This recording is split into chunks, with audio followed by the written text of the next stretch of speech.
A celebrated wit, Wilkes, being mentioned, Johnson said, "One may say of him as was said of a French wit, Il n'a de l'esprit que contre Dieu." And of course, I'm just not going to translate this French now because I never remember to. Maybe I will someday. Maybe that'll be a project for a weekend. I have been several times in company with him, but never perceived any strong power of wit. He produces a general effect by various means. He has a cheerful countenance and a gay voice. Besides his trait is wit. It would be as wild in him to come into company without merriment as for a highwayman to take the road without his pistols.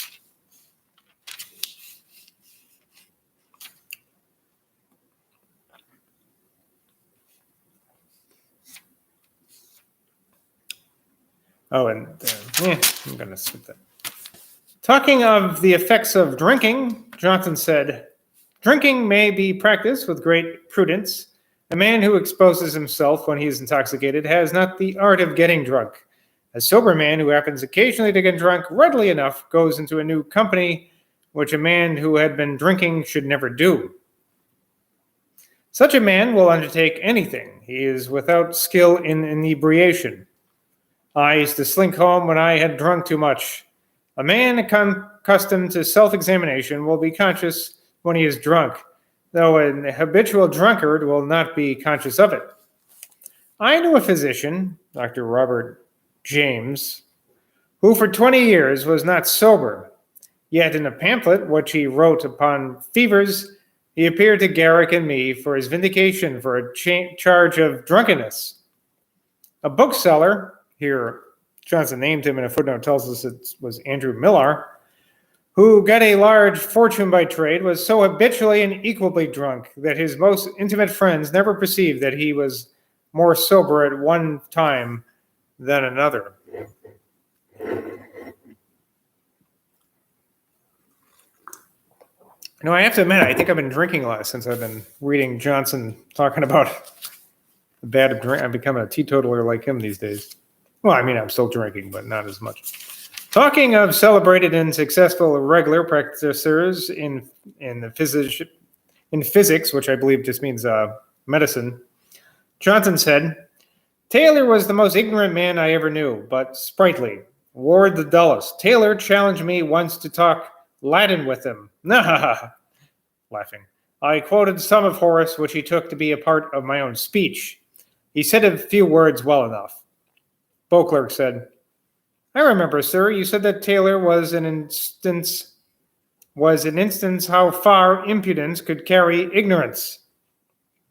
Mr. Beauclerk was very entertaining this day, and told us a number of short stories in a lively, elegant manner, and with the air of the world, which has, I know not what impressive effect, as if there was something more than is expressed, or than perhaps we could perfectly understand.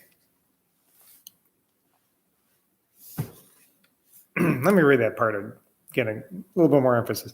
Mr. Beauclerk was very entertaining this day, and told us a number of short stories in a lively, elegant manner, and with that air of the world, which has, I know not what impressive effect, as if there were something more than is expressed, or that perhaps we could perfectly understand. As Johnson and I accompanied Sir Joshua Reynolds in his couch, Johnson said, "There is in Beauclerk a predominance over his company that one does not like, but he is a man who has lived so much in the world that he has a short story on every occasion. He is always ready to talk and is never exhausted." Johnson and I passed the evening at Miss Reynolds's, Sir Joshua's sister. I mentioned that an eminent friend of ours, Burke, talking of the common remark that affection descends, said that this was wisely contrived for the preservation of mankind, for which it was not so necessary that there should be affection for children to parents as from parents to children. Nay, there would be no harm in that view, though children should at a certain age eat their parents. Johnson said, But, sir, if this were known generally to be the case, parents would not have affection for children. I said, true, sir, for it is an expectation of a return that parents are so attentive to their children. And I know a very pretty instance of a little girl, JB's daughter Veronica, of whom her father was very fond, who once, when he was in a melancholy fit and had gone to bed, persuaded him to rise in good humor by saying, "My dear papa, please to get up, and let me help you on with your clothes, that I may learn to do it when you are an old man."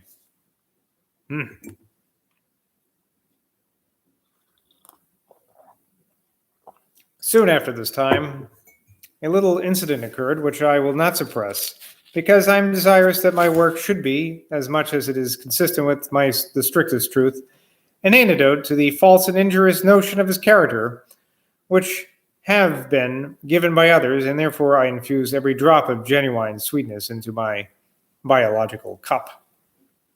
My biological cup. To Dr. Johnson. My dear sir, I am in great pain with an inflamed foot, and obliged to keep my bed, so I am prevented from having the pleasure to dine at Mr. Ramsay's today, which is very hard, and my spirits are sadly sunk. Will you be so friendly as to come and sit an hour with me in the evening?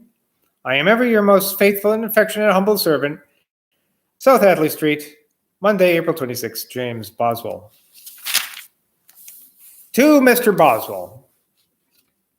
Mr. Johnson laments the absence of Mr. Boswell and will come to him, Harley Street. Oh, see, isn't that nice? He came to me in the evening and brought Sir Joshua Reynolds.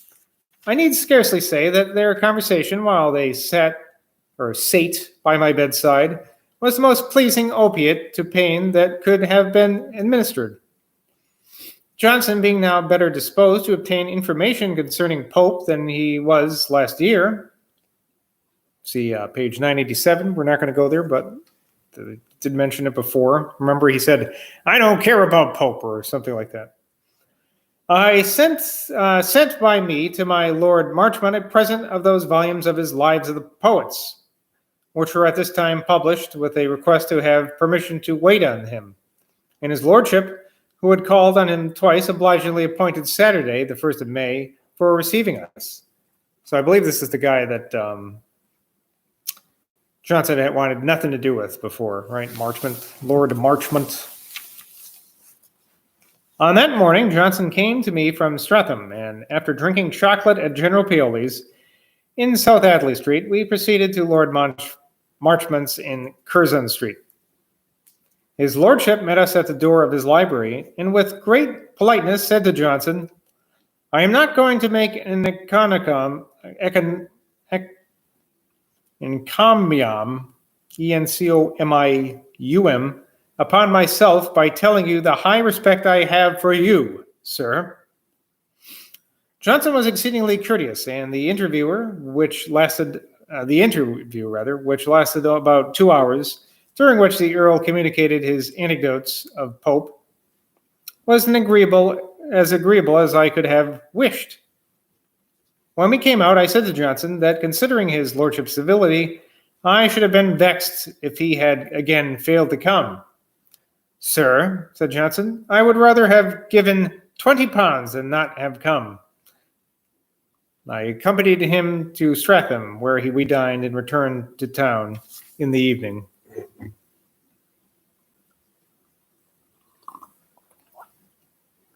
On Monday, May 3rd, I dined with Johnson at Mr. Dilly's. I pressed him this day for his opinion on the passage in Parnell concerning which I had in vain questioned him in several letters, and at length obtained it in due form of law.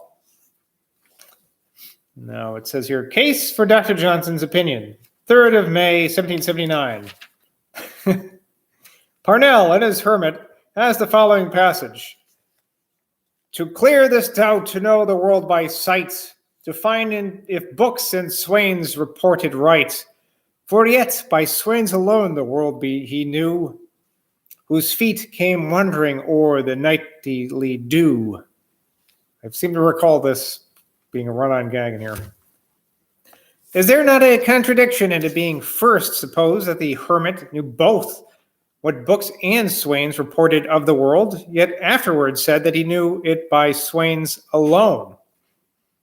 Seems like a very boring point to make, Boswell. I think it is an inaccuracy. He mentions 2 instructors in the first line and says he has only 1 in the next.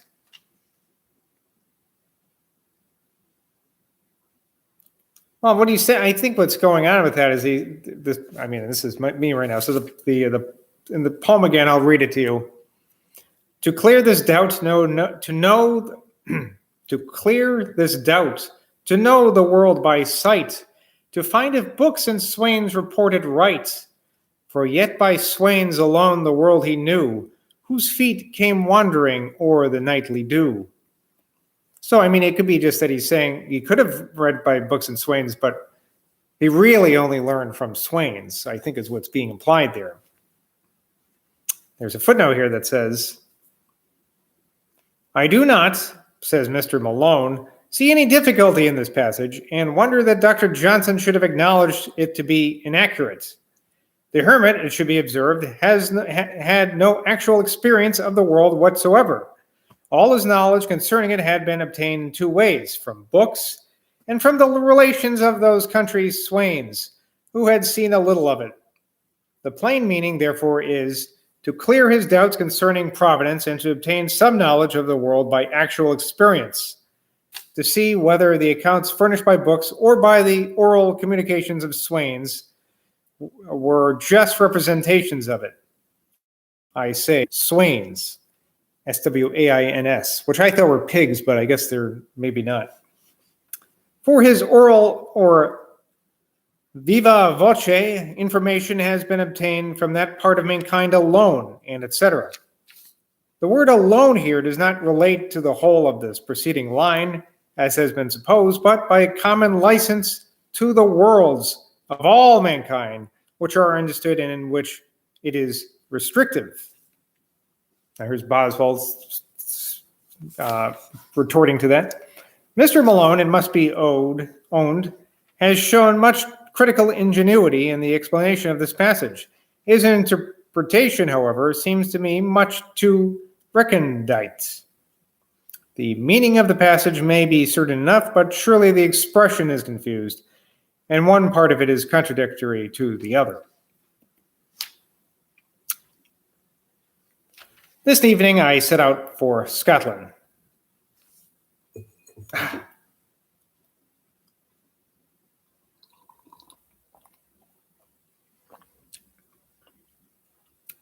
Oh, okay, so I was looking through there. So the part about, you'll figure it out. So the part after the poem, the part that says, I think it is an inaccuracy, he mentions 2 structures in the first line and says he has only 1 in the next. That was, it seems like Boswell and Johnson's, certainly Johnson's opinion. Boswell was asking his opinion. That's his opinion. I think it's stupid. I agree with Mr. Malone here. Not that it matters. Who cares? It's a bad poem anyway. Anyway, let's continue. To Mrs. Lucy Porter in Lichfield. Dear Madame, Mr. Green has informed me that you are much better. I hope I need not tell you that I am glad of it. I cannot boast of being much better. My old nocturnal complaint still pursues me. My respiration is difficult, though much easier than when I left you this summer before last. Mr. and Mrs. Thrale are well. Miss has been a little indisposed, but she has got well again. They have since the loss of their boy had 2 daughters, but they seem likely to want a son. I hope you have some books which I sent you. I hope you had some books which I sent you. I was sorry for poor Mrs. Ady's death, and I'm afraid you will be sometimes solitary, but endeavor, whether alone or in company, to keep yourself cheerful. My friends likewise die very fast, but such is the state of man. I am, dear love, your most humble servant, May 4th, 1779, Sam Johnson. He had before I left London, resumed the conversation concerning the appearance of a ghost at Newcastle upon Tyne, which Mr. John Wesley believed, but to which Johnson did not give credit. I was, however, desirous to examine the question closely, and at the same time wished to be made acquainted with Mr. John Wesley. For though I differed from him in some points, I admired his various talents and loved his pious zeal. At my request, therefore, Dr. Johnson gave me a letter of introduction to him. Here it is. To the Reverend Mr. John Wesley, Sir, Mr. Boswell, a gentleman who has been long known to me, is desirous of being known to you, and has asked this recommendation, which I give him with great willingness, because I think it very much to be wished that worthy and religious men should be acquainted with each other. I am, sir, your most humble servant, May 3rd, 1779, Sam Johnson. I'd like to write somebody a, what do you call it, an introductory letter at some point. I could probably do an introductory email, maybe. Mr. Wesley, being in the course of his ministry at Edinburgh, I presented this letter to him and was very politely received. I begged to have it returned to me, which was accordingly done. His state of the evidence as to the ghost did not satisfy me. I did not write to Johnson as usual upon my return to my family, but tried how he would be affected by my silence. Oh, he's playing hard to get now. Mr. Dilly sent me a copy of a note which he received from him on the 13th of July in these words. To Mr. Dilly, Sir, since Mr. Boswell's departure, I have never heard from him. Please to send word what you know of him, and whether you have sent my books to his lady. I am, etc., Sam Johnson. My readers will not doubt that his solicitude about me was very flattering. To James Boswell, Esquire. Dearest Sir, what can possibly have happened that keeps us two such strangers to each other? Oh, the tables have turned now. I expected to have heard from you when you came home. I expected afterwards. I went into the country and returned, and yet there is no letter from Mr. Boswell. No ill, I hope, has happened, and if ill should happen, why should it be concealed from him who loves you? Is it a fit of humor that has disposed you to try who can hold out longest without writing? If it be, you have the victory, but I am afraid of something bad. Set me free from my suspicions. My thoughts are at present employed in guessing the reason of your silence. You must not expect that I should tell you anything, if I had anything to tell.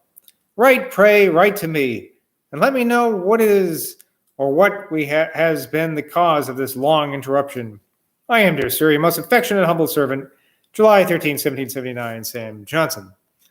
Boy, I bet that really made Boswell's day. I bet he framed that letter. Now, here's his response. Let's see how cool he acts now. To Dr. Samuel Johnson, Edinburgh, July 17, 1779. My dear sir, what may be justly denominated a supine indolence of mine has been my state of existence since I last returned to Scotland. In a livelier state, I had often suffered severely from long intervals of silence on your part, and I had even been chid by you for expressing my uneasiness. I was willing to take advantage of my insensibility, and while I could bear the experiment, to try whether your affection for me would, after an unusual silence on my part, make you write first. These guys are so funny.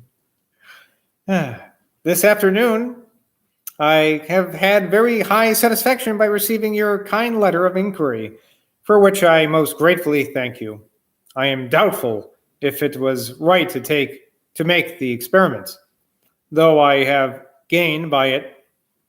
I was beginning to grow tender and to upbraid myself, especially after having dreamt 2 nights ago that I was with you. Ooh. I and my wife and my 4 children are all well. I would not delay one post to answer your letter, but as it is late, I have not time to do more. You shall soon hear from me upon many and various particulars, and I shall never again put you to any test. I am, ever am, with veneration, my dear sir, your most obliged and faithful humble servant, James Boswell. Yeah. The romance continues. Till next time, bye from Boswell.